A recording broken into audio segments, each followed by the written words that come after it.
All right, and we're back. So quick thing before we get started, there was a message thing that popped up towards the end of the last episode, right? Where it was like, do you want to turn off like content warning thing? And I thought it was just like a lewd whatever, right? Because of the nature of this game. Turns out it's like, do you want to cut out elements of like harassment and stalking and assault and stuff like that? Isn't really what I had in mind when I turned it off. However, we are gonna go ahead and keep that off. So we are, let's go find the magnifying glass girl and see if we can get any more stuff. We need more Pokedex entries.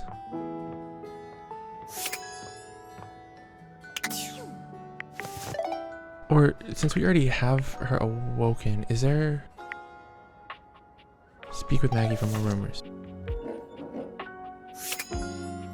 Oh, I have to burn one of my hearts to talk to her? Whack. Hello again, suspect.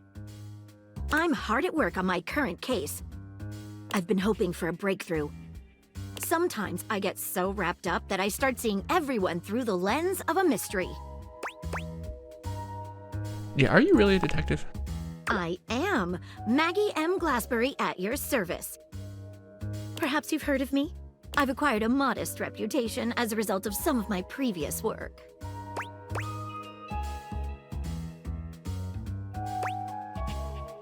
Yeah, how do you stack up Maggie against puts Scooby her and the gang? hands on her hips, positively radiating pride. Why, it was I who solved the mystery of the missing sock. A brief interview with the Stackables and a chat with Dirk was all it took to sort that case out. The sock was in the depths of Harper's hamper.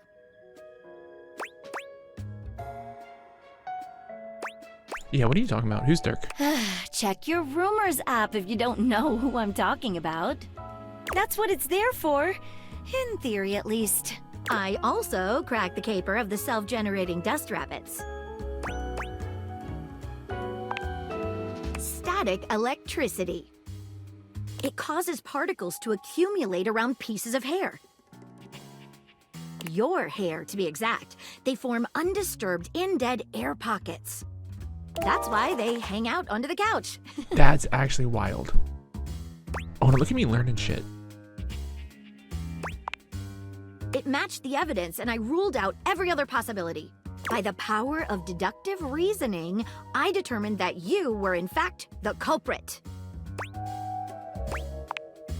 Yeah, I nothing pride gets past you, myself on Hawkeye. that. Lately, I've been taxing my lens to the utmost on a very interesting case. I'm trying to get to the bottom of a mysterious love letter. It was delivered to Dorian last night. Oh, T? At approximately 2 a.m., an unknown suspect dropped off a letter for Dorian. This is actually horrifying because that means that there are people in my house wandering around delivering stuff while I was asleep. Upon opening it, Dorian discovered that it carried clear romantic intent. That is to say, it was asking him out. It described how his protective yet gentle presence had won over the writer's heart. If interested, he was to write back as soon as possible. Yeah, so far so Here's the good. catch. The letter wasn't signed with a name, just a monogram. Though he might be hesitant to admit it, Dorian was quite taken by the letter. I feel like Secret Admirers back in the day was like kind of cool, but in like 2025, it's actually kind of creepy. If someone like nailed like a letter to my door at like 2 a.m., I would be quite alarmed. He isn't certain whether he wants to write back until he knows more.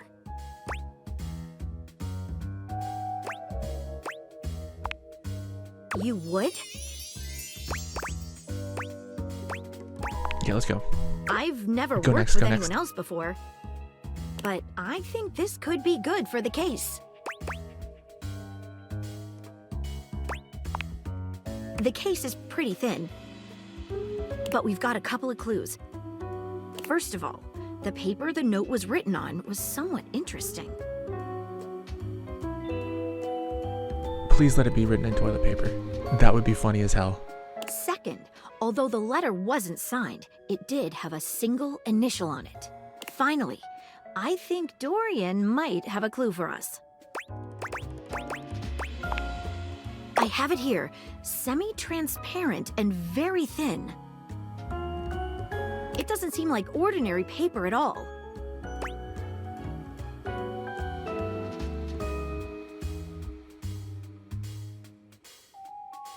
Okay, as a chemist, we should never do this. We should never taste it. So let's dip it in water. That seems She like the more dips a scientific corner of the method. paper into a small glass of water. Look at that! It dissolved! Okay, so it's like a tissue What paper. else should we try with the paper? So it's not toilet paper. Toilet paper doesn't really dissolve like that. It's not paper towel. I don't Taste it? If you say so.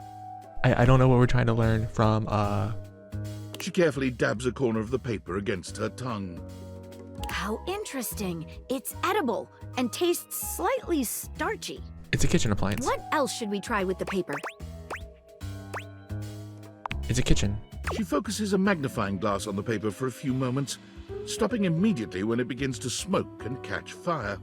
Yikes, it's definitely flammable. Does seem to burn slightly slower than normal paper, though. What else should we try with the paper? Let's see what else we got. What should we look at next? Let's talk with the door. Hello there, you two. Why is there a door in my living room? Good to see you, Dorian. Hello? I've enlisted our friend here to help solve the case of the mystery letter. Splendid idea. Can you repeat what you said to me earlier about the smell you noticed? Right. Well, when I first opened the letter, I caught the faintest whiff of what I think was truffle. Strange. It's from the huh? kitchen. Good luck. Let me know if you happen to figure out who it was. I'm not one for love, but I am one for truffles and friendship. Personal, or not personal note, important to note that the way to someone's heart is definitely through their stomach. What should we look at next? I've narrowed it down to 4 suspects. Penelope, Mitchell Lynn, Mateo Monta, and Freddie Yeti. Who do you think it was?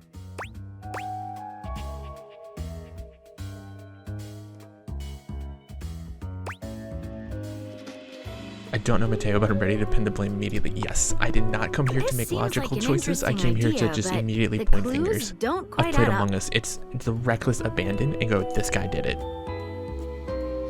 I just don't see what the truffles have to do with blankets. Sorry, but I don't think that's right. Perhaps you can help me on another case later on down the line. Thanks again for trying to help.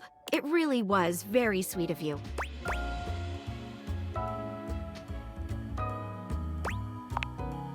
I could see myself going with someone with poor detective skills like yourself.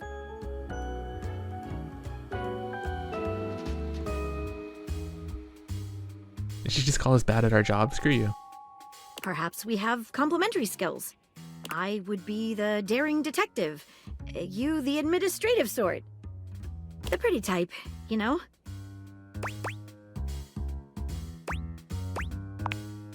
I'd fancy that. All right.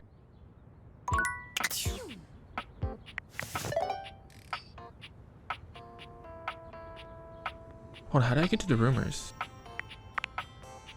No.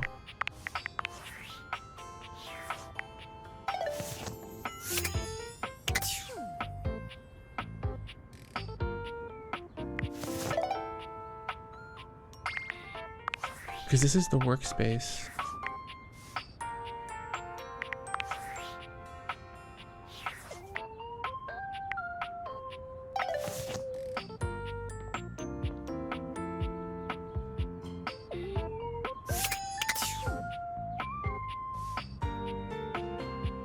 Okay, hold on. But she did talk about like a laundry room or something.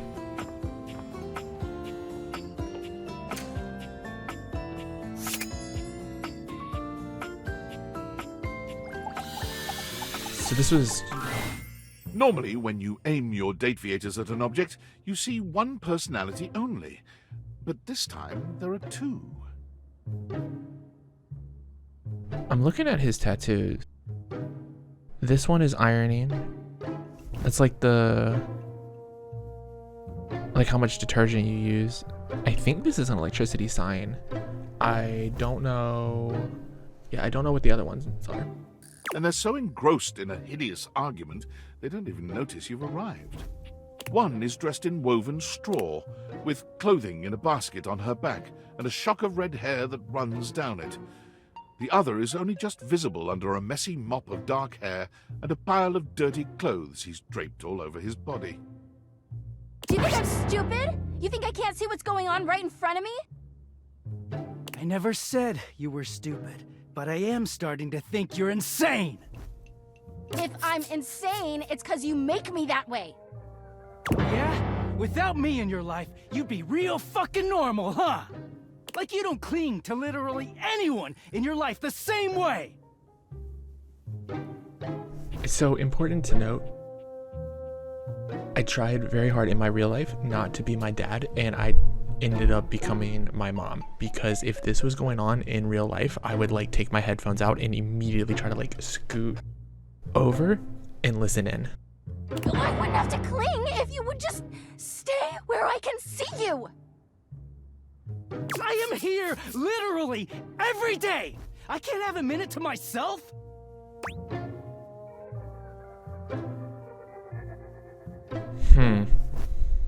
Is this a bad time? Is this a bad time? Both of them whirl around to face you, their expressions changing immediately. Oh, hi! I'm sorry you had to hear that, but please don't worry, it's fine. Yeah, just fine. The energy in the room may have dampened, but there's still a thick tension in the air. Yeah, don't stop on my account. No. You two, please, just keep going at it. Go back. Oh, don't worry, we didn't. We're really fine. Uh-huh. No, I wanted more. Oh dear, we haven't even introduced ourselves. Though, Durkee and I know you well. Please don't call me that in front of other people. You're so cute when you get assertive, Durkee. Anyway, I'm Harper, and I'm your laundry hamper.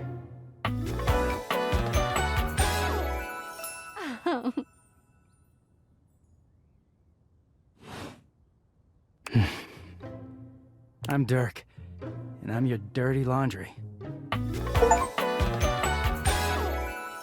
Mm-hmm. It's the skirt for no reason that's doing it for me. He is a very dirty boy, isn't he? Ooh. Harper. Harper stomps on Dirk's foot, beaming all the while. Dirk grunts, but says nothing. Anyway, that's us. You could sound a little happier when introducing us, Durkee. Do I not seem happy? I want them both to yell at me. Actually, no. I want her to yell at me, and I want him to apologize to me. I don't know what that says about myself. He looks at you, stone-faced. Every minute with Harper is a non-stop party. No, update. I want her to yell at me, and I want him to be sassy to me. Harper's smile grows strained. Well, someone around here's got to try to put a happy face on things. Durkee broods all the time like he's fucking Batman.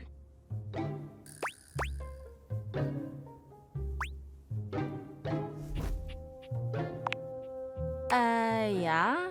You know, the baseball-themed superhero who patrols the stadium of Baseball City. Kinda weird you've never heard of him. For copyright reasons, they did have to change that. Okay. Don't be rude, Durkee. I'm not. It's just surprising. Not everybody keeps their nose in a comic book like you do. Well, not everybody needs the level of escapism I do. Okay. There are so many real life couples this is making me think of where it's like you two can just like break up, like if y'all hate each other, just leave, right? There's an awkward silence, and then You know, because they're not dating the laundry hamper equivalent of a bamboo finger trap. Harper is silent for a very long time, but you can feel another argument coming. Just as she opens her mouth, you speak first.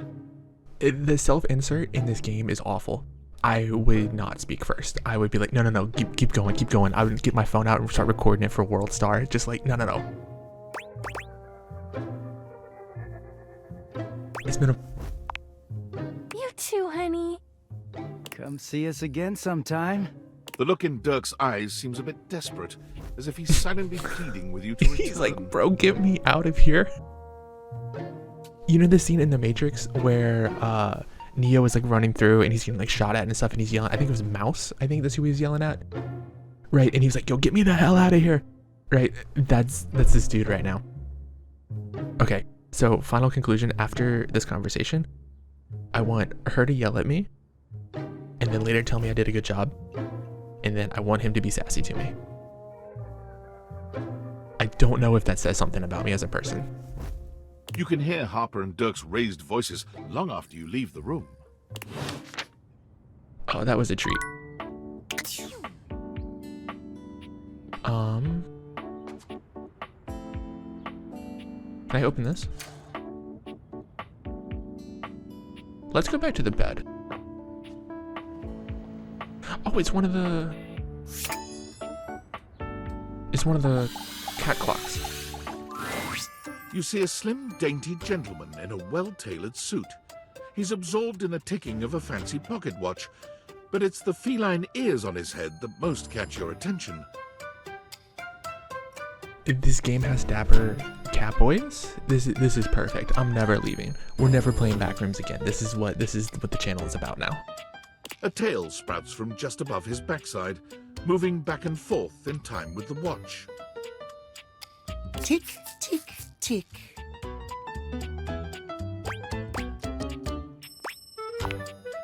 Don't. Do not taint the perfection of the clock with your disgusting imitation. Why have you come?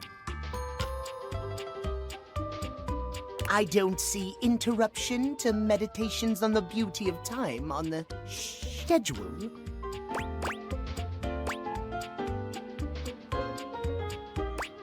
Oh, how crass. Of course it isn't. Then shut up. But perhaps I shall have to pencil in "Have Day Ruined by Ruffian." The appeal of him went from like a 7 to like a 4 almost instantly. Like 3 lines of text. Perhaps you do not know this, as so few are as attuned to time as I am, but punctuality is of the utmost importance. So speaking of like clocks and like clock characters, one of the hardest lines I think I've ever heard from a villain, it was some manga from like way back in the day, where the villain was like a clock town whatever, and he was like, time is money and you're too expensive. So if you wish to speak to me, you must make an appointment. I'm afraid you don't have a choice. If you wish to make my acquaintance properly, you will return with an appointment.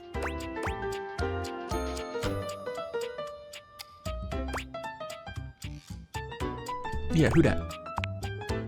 Sweet heavenly hours, I was so busy reprimanding you, I forgot to introduce myself. Not that you didn't deserve it for breaking from the schedule, but it is no excuse. Timothy Timepiece, at your service. Timeliness.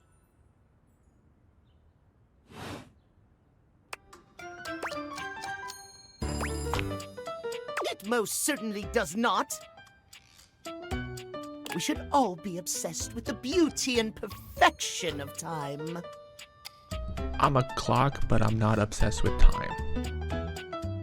Yeah, bro, and I'm a degenerate TCG player, and I'm not obsessed with loot boxes. The safety of as long as one abides by the schedule, nothing can be out of place.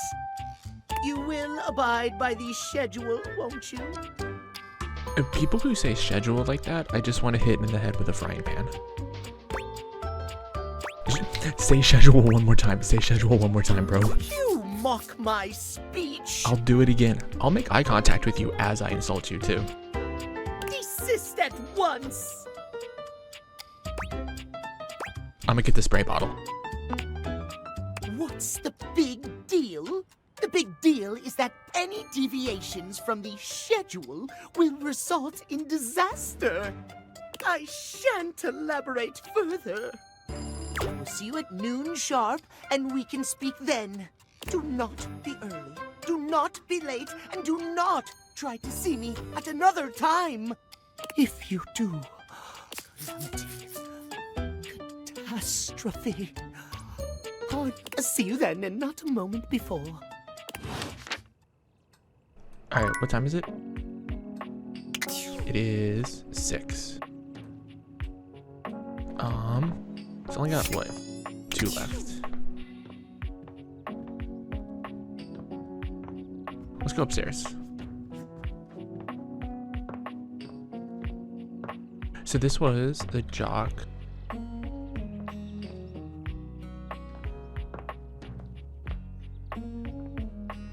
So I'm trying to think back to what the detective lady said. And there was like dust bunnies under the bed or couch, right? Where's the couch?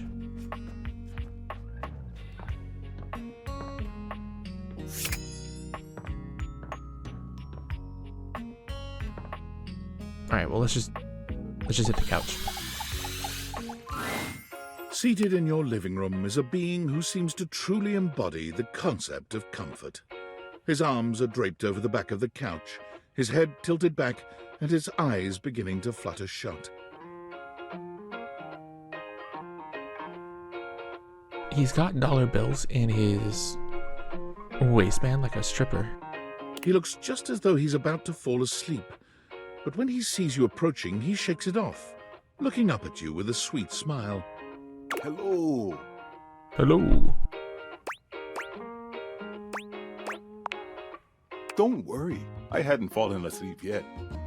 You ought to come get in on this too. He pats the seat next to him.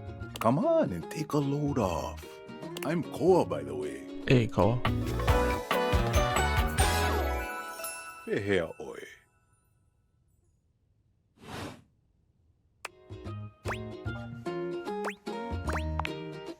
You too. Most everyone would continue the conversation from here, but Koa only closes his eyes, sighing pleasantly. I can respect that on every level. I no longer want to talk to you. I want to go to bed. You wait for him to say something, but all you can hear is his quiet breathing.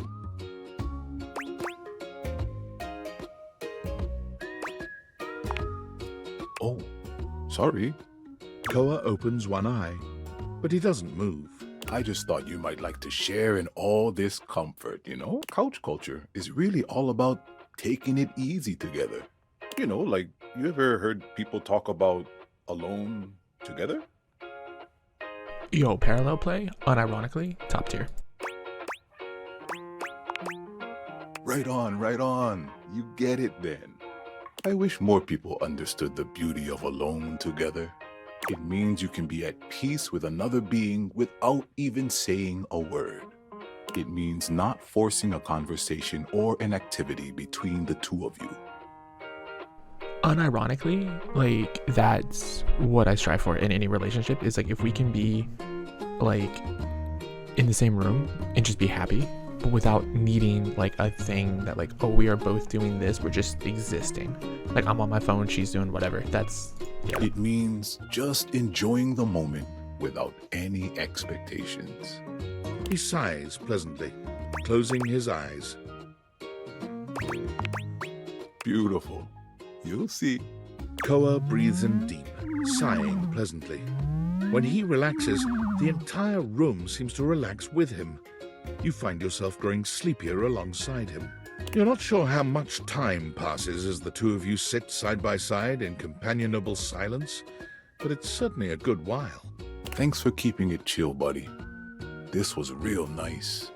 Hell yeah, brother. Got something I want to give you. You know it. You know, in couch culture, we're not big on expressing ourselves verbally. We prefer to let our actions speak for us. And a gift like this, it's just a way of honoring our friendship.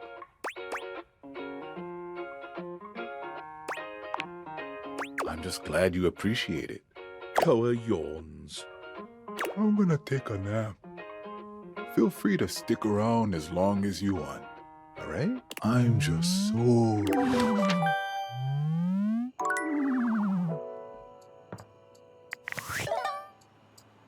Oh wait, hold on. So I have the rumors again. Oh, Jesus Christ.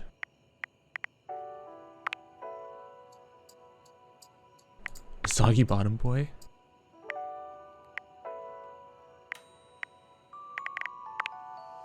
Under the couch lives a lapine lady. What is a lapine lady?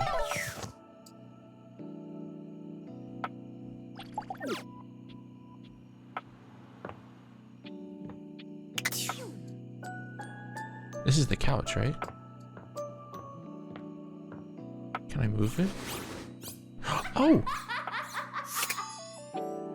Are you the... You see a curvy, grey-haired beauty dressed in an outfit reminiscent of a famous old gentleman's magazine. She winces at the bright light you've brought with you.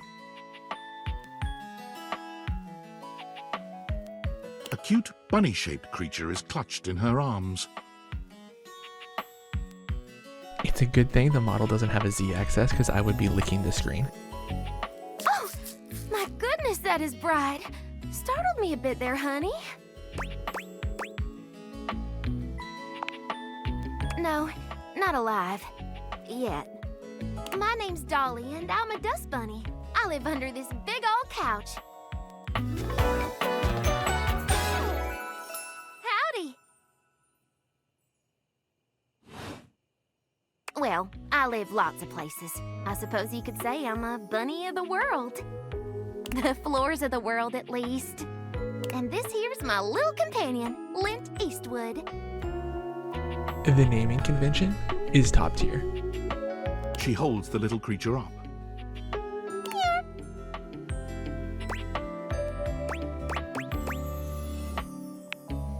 Put a finer point on it, why don't you, honey?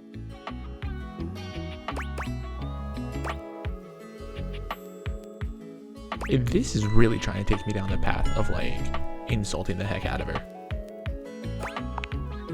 My stars. I didn't know I had a sweet talker on my hands. I'll be honest with you, flirting isn't my love language. I'm a bunny who is more than she appears.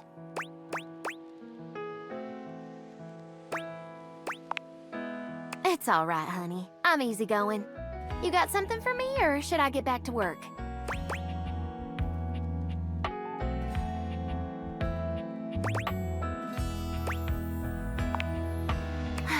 I thought we as a society were past this. But yes, that's right. I am a collection of hair, bacteria, soil, specks of plastic, dust mites, and even bits of dead bugs. Disgusting. Disgusting. Well then, why don't you just come on back when you put your prejudices aside? Or don't.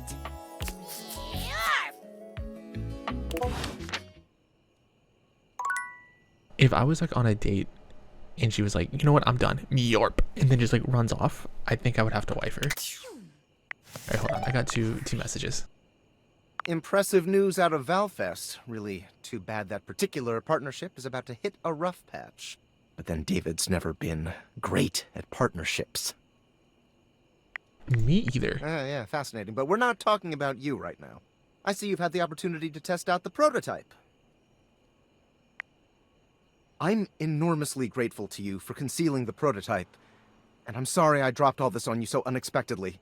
I know protecting it is not a responsibility you asked for. maybe not even a responsibility you want. But I had no other choice. Every other Valdivian employee's allegiance was unknowable, except you. Yo, you let me get yelled at by the girl in the hamper a couple more times, and I will keep the secret with me till I die. I knew you were trustworthy. Your private HR record said as much. Anyway, it's not safe to talk. I will return when the signal is secure.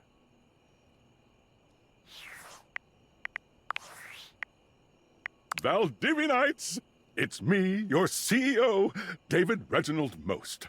I'm writing to you from the awe-inspiring beige pavilion at the historic Cottonwood Hotel just moments after stepping off the stage at the Valdefest keynote. Let me tell you, the room felt positively electric. And not just because of the incredibly dangerous grounding issues we discovered in the speaker system. No, tonight, our consumers, employees, and shareholders were absolutely buzzing at the launch of Valdivian's newest initiative. Bigger than a self-driving stroller. More revolutionary than Peninsula.com. Tonight, we unveiled to the world our strategic partnership with the U.S. government's Department of Overseas Violence. While the specifics of this groundbreaking collaboration remain on a need-to-know basis, I'm looking at you, Erwin, in product development. We're confident this partnership between the world's most exciting corporation and the most deadly military on Earth will absolutely thrill, inspire, and delight Valdivian superfans the world over. For everyone who helped produce, or even just attended this year's keynote, please find me at the after-party so I can thank you personally. I'll be parked all night next to the Virgin Mojito Bar, between the fax machine and the crawfish buffet. Semper Fi!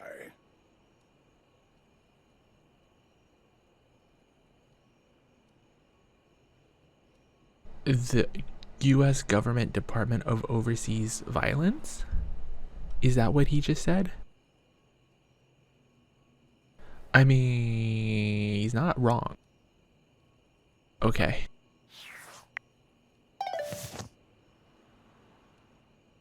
Do we have any more hearts? We have no more. We have no more hearts. I think we go to bed now because we have no more hearts.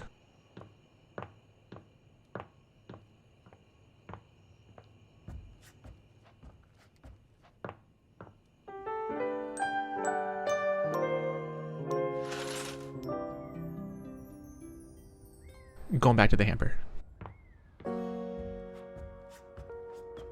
Where was it? It was...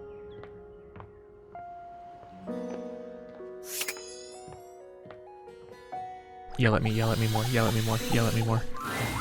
Once again, Harper and Dirk are going at it when you walk up on them. This time, Dirk is the one shouting. No, he was supposed to be the sassy one. You need to let go of this stupid Chappie thing. I'm not him, and I never will be. Don't you dare say his name. You could never be him. I envy him, to tell you the truth. He finally escaped from you. Harper is stunned into silence, her lower lip quivering for a moment before she points a finger at the door and screams. Get out! Get out and go do whatever it is you do when you're living your double fucking life! I can't wait to get out of here and not hear your shrill-ass voice! That's what I do when I'm away from you, by the way. I just enjoy the goddamn silence!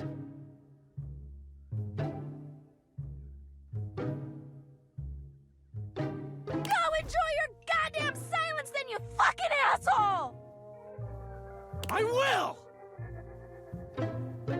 Dirk stomps away from Harper, stopping for a moment to look at you. He puts a hand on your shoulder, leaning in but still speaking loudly enough for Harper to hear. Get away while you can, buddy.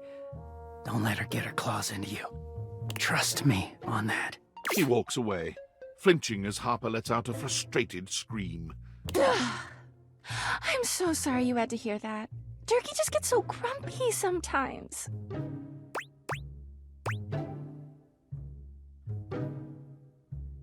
So, if you're red-green colorblind, you really can't see the issues here. So you're just like, look at all these flags. Girl, you deserve better. I do. But you know, I'm just so soft-hearted. Mm-hmm. I always take him back.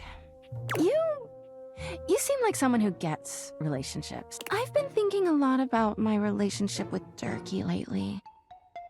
You'll listen to me, won't you?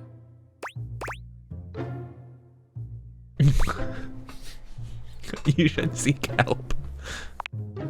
Harper beams at you, as if you'd agreed to listen. She yells at you nonstop. She ignores what you say. She threatens you with violence. Where's my ring? I need to propose. Snap keep, this is a wife. Oh, good. This way. Harper grabs your hand, dragging you over to a quiet corner of the room, overturning a box to allow you to sit. She lies on the floor, as if she were at an actual therapist's office. It all started a few years ago. A lot of things come through this laundry room, you know? You forget a lot of stuff in your pockets. Sometimes you find it, sometimes you don't. And this time, you'd forgotten chapstick in your pocket. God, what a stick of chapstick he was. His name was Chappie, and he had the softest lips you can imagine. We spent weeks together. It was a real whirlwind romance. He started talking engagement towards the end, hoping maybe you'd forget a ring-shaped object in your pocket one of these days.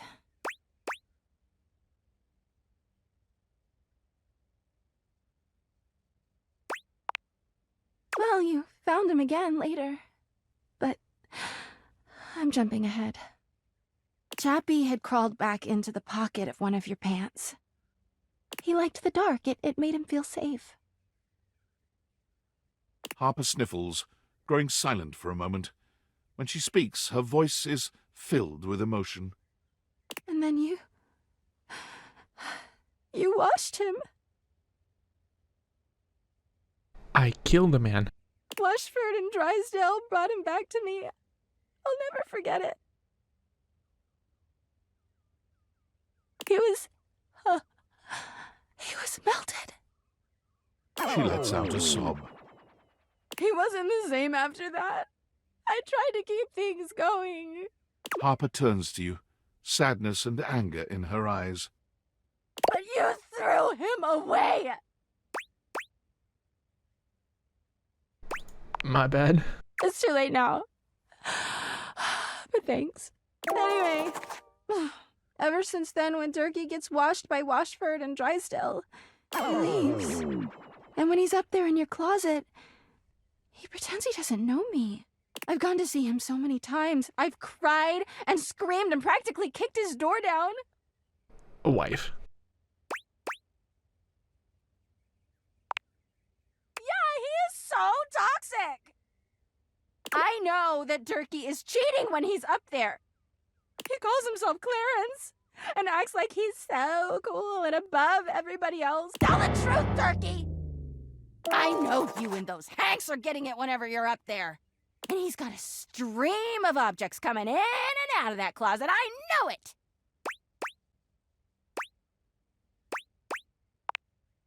Of course I do! Everyone's always like, oh, how do you know, Harper? How are you so sure? She taps her temple. Hamper's intuition, honey. I know how nasty he is. I know he can't go that long without getting some. Anyway, I've been thinking a lot about our relationship lately. Obviously, I've done nothing wrong and never have. I love her. She is so perfect. But I just love my Durkee so much, even though he hurts me so. I just don't know what I should do.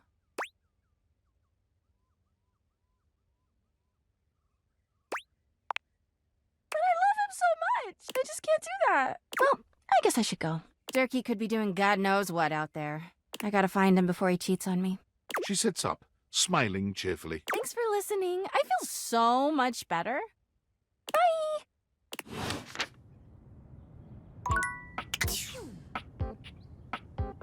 We forgot to see our bed. We gotta go to the bed. What time is it? Oh, wait. It's noon. Almost late. Almost.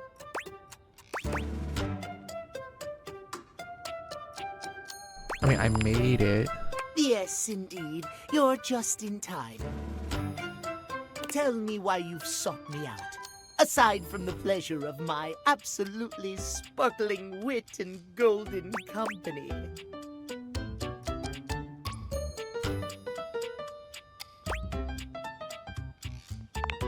Nobody wants you. And I suppose you think you are just a delight and a half, eh? You miserable wretch! There is no point in speaking to you, is there? If you wish to come back and apologize to me, you may find me at 3 p.m. Now out of my sight! Bull!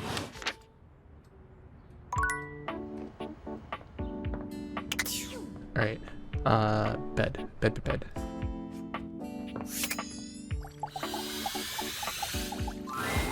Betty reclines luxuriously on the bed when you first see her.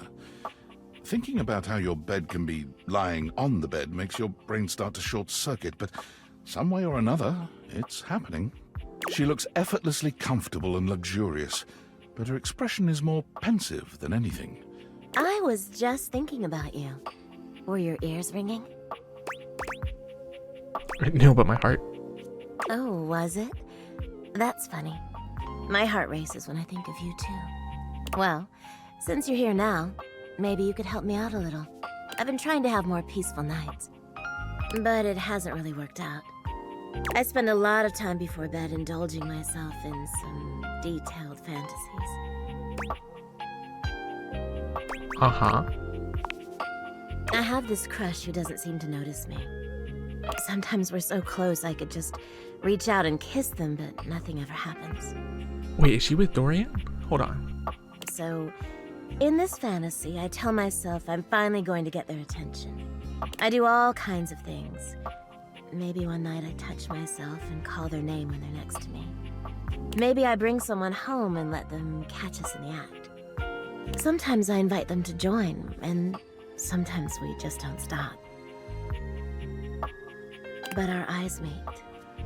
And they know that when I'm gasping I don't and moaning know someone if this else's is name, appropriate for all people, or all children of all ages. what I really want is to say theirs. To let the entire house know who it is that has me so worked up. Mm-hmm.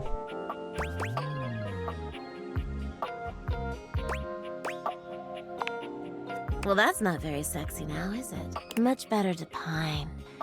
Safer. I've got all sorts of fantasies queued up for every night. Is this how you spell cute? I thought it was with the letter Q. But no matter how much material I feed my brain, I never seem to carry that blissed out, warm feeling into my dreams. I tried getting into lucid dreaming for the longest time, actually. I practiced for years. But it never worked for me. Not once.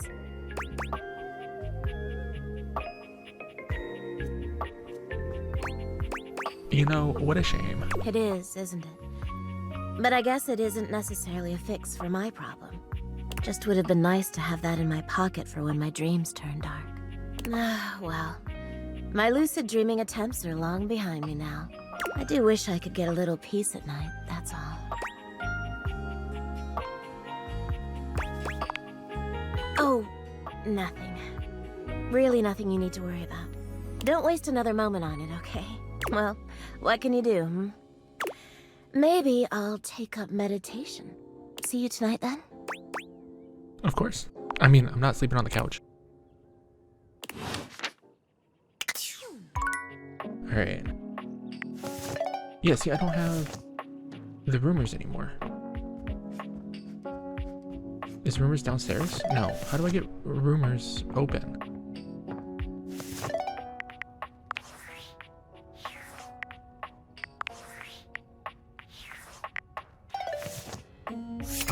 Let's pick something random. We've only got 2 left. A beauty dressed in black and gold stands before you. Her eye, the silence is so long and profound that you begin to notice just how noisy your house is. You can hear your clock ticking, your refrigerator humming, and your air conditioning blasting. That's it.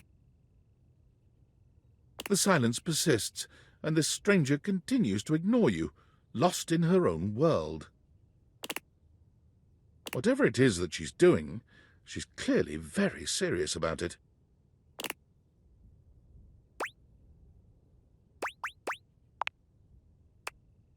She continues to stand in stark silence, unmoving, for what feels like an eternity. But eventually she finally opens her eyes, taking a grand sweeping bow after. The end. How was that? That was Door 33. Surely you recognized it.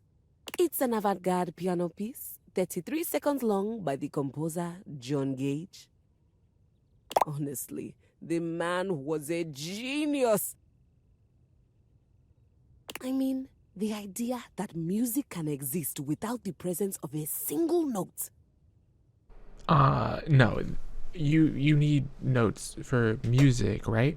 Because like otherwise you just get like the there was like a art piece of like a banana taped to a wall. Breathtaking. You know, the very first time I played it was when I was in residence with the Dulce Mio. And like that banana art piece is like that's not art. You two have met, I'm assuming? What the hell? Music? I'm always talking about music. Anyway, our audience that night was completely hopeless. They all kept waiting for the music to start, as if they couldn't already hear it. A rustling program, a muffled cough. It was all being performed in real time, but they kept staring at Dulce and I like we were the Philistines. Still, it was one of my finest performances to date. It also didn't hurt that Dulce had requested to work with me specifically. I can't tell you just how often that seems to happen. The talent always just seems to flock to me. Speaking of, what is that bizarre little refrain you've been playing over and over as you pass by my keyboard?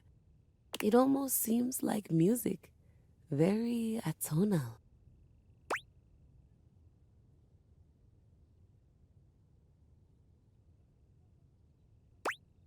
I have a structured settlement and I need cash now. Payday loan. I have no idea what any of those words mean. Well, whatever you are playing, I look forward to its evolution.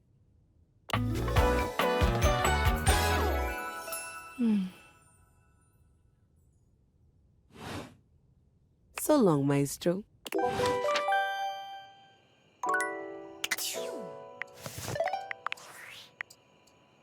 Valdutiantides! Yo! It's your boy, David Most! Coming to you live from the best virgin mojito bar ever. Like, this stuff for real is legit so good. I've had like 12, and I feel amazing. I can't believe there's not any alcohol in it. JH19! Hey, did you guys see how dope that presentation was? We rocked that! Like, people keep saying we're at dire financial straps and need urgent restructuring. Even my dad was like, you're gonna get smoked by your top competitor, Bitewave. Dead ass. And I'm like, okay, Dad, if you like Bitewave so much, why don't you marry them? But does Bitewave have a contract with the U.S. government? No. I just want to say I love you guys, but not Franklin. Don't love or miss Franklin at all. You hear me, Franklin? Night-night, nerds. If I get a text from the CEO that was like, I miss everyone except this one guy, I would lose my shit.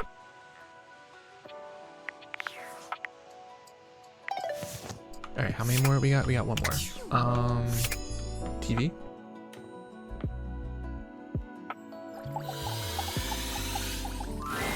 The game console turns on. Team 17, Sassy Chap Games, Moon Surgeons, Risk. This has to be the most immersive video game you've ever played. Your in-game companion is an absolute stunner, but she doesn't leave you much time to take in the sight of her. She waves you forward, looking around as though she expects an attack to come at any moment. You're here. I didn't think you'd make it back. Oh. Smash.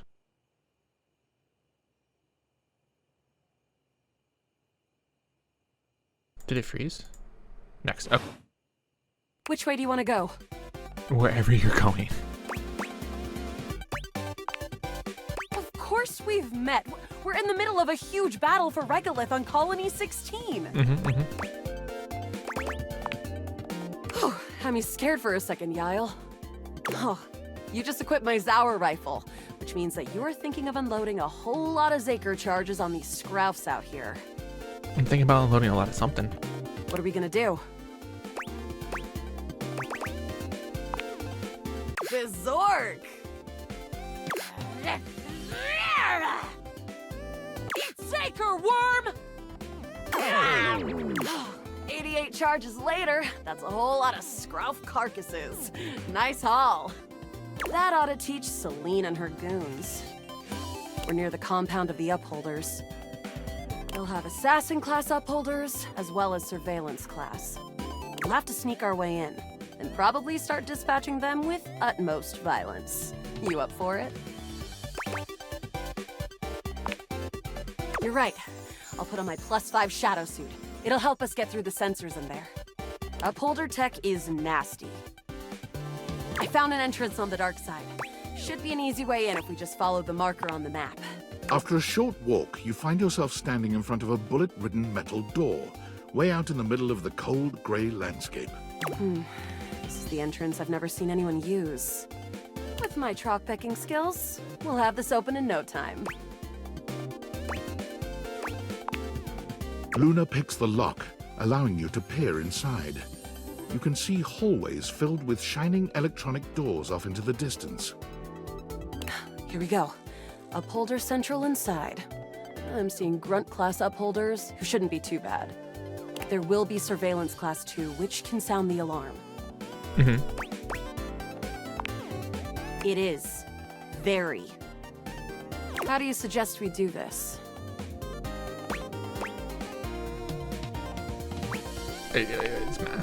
We try to Why would you do that? date one of them. Do you have feelings for me? You're Interesting. You know how everyone used to say, like, dude, just talk to her. The worst thing she can say is no. No, the worst thing she can say is interesting.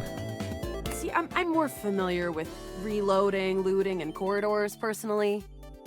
But we can try this dating. Luna strides boldly up to a nearby grunt. Hey, Grunt! Want a date? What? You, me, go out and watch a flick. Drive around Hana Town, eat spaghetti in Plurkton. You are a cute one. From the grunt's pocket, a voice barks loudly. Grunt, what are you doing? Get her! Ah, bits, we've got company. Except for the smitten grunt upholder, who to this day still holds a candle for Luna, the hallways are swarmed. Cease! Cease! Cease! Plasma Drites! The battle rages through the halls as you and Luna drop guard after guard. There you are. Is this her? Because they have the same outfit. Oh no. I can't see them. You can't quite tell what's happening, but a vast laser peeks from around a corner and engulfs Luna's stiffened form. Bravely, you take Luna's frozen body and crash through the remainder of the hallway. Once she is removed from the power of the strange weapon, she hangs limply in your arms for a moment, enjoying the ride. A wink and a smile. Is this what dating gets you? Not too bad, I suppose. You run further through the maze-like compound and finally make it to an empty office. Krah. We lost a lot of gear there in the Tryst of battle. but at least we still have enough health to get us through to the end. We're getting close. You wanna press on, or should we take a crafting break? Boss. Let's go. You and Luna make your way through the final threshold and stop right before the entrance. Oh no. There it is. The horror of it all. The way opens up into a large regolith cavern. Mining constructs mingle with moon rocks as the terminus of the station is reached. But perched high on the crane next to a large glowing blue crack in the regolith was a well-outfitted spacer who looked just like Luna. You came just in time for the festivities to begin. Celine Moonrise, prepare to die! What is happening? Luna, you'll never take Crescentia's power. You shoot her. Yes! Oh, what's wrong with me? Domain expansion. I got a Glock in my Rari. The glowing crack seems to swell. Domain expansion. Every day I'm in the streets, all I hear is pop, pop. Charge, bitch! The blue deposit of moonrock erupts, and from the crack, a monstrous creature bursts forth. Crescentia! Go!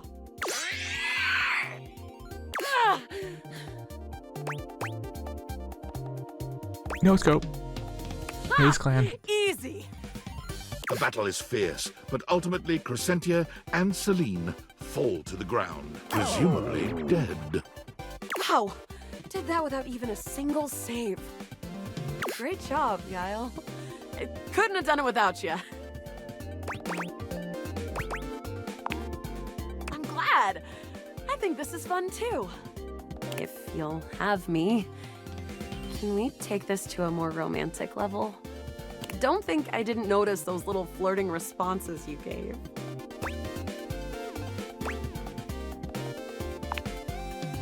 Whatever works, Yael. Well, come back anytime and let's play again. Oh, I think this is the first.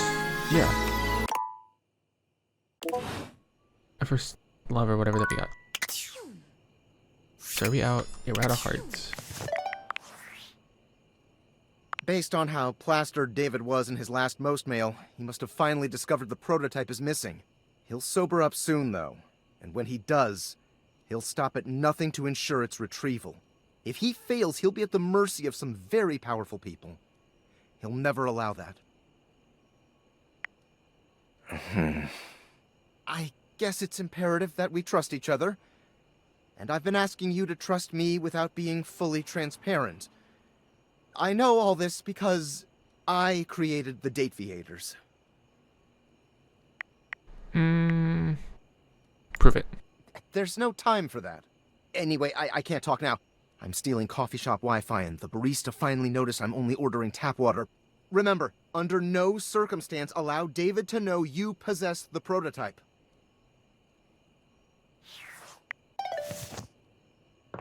Okay, so we have no more hearts.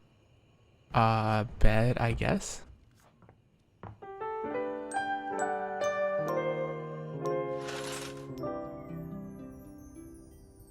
Okay. So our choices right now are the schizo girl that talks to herself. That's the electronic system. Yeah. So choices are the schizo girl that talks to herself or the girl that yells at us. Honestly, both lifeable. But that's the end of the episode. We've been going for about an hour. Yeah. See you in the next one. GG, go next.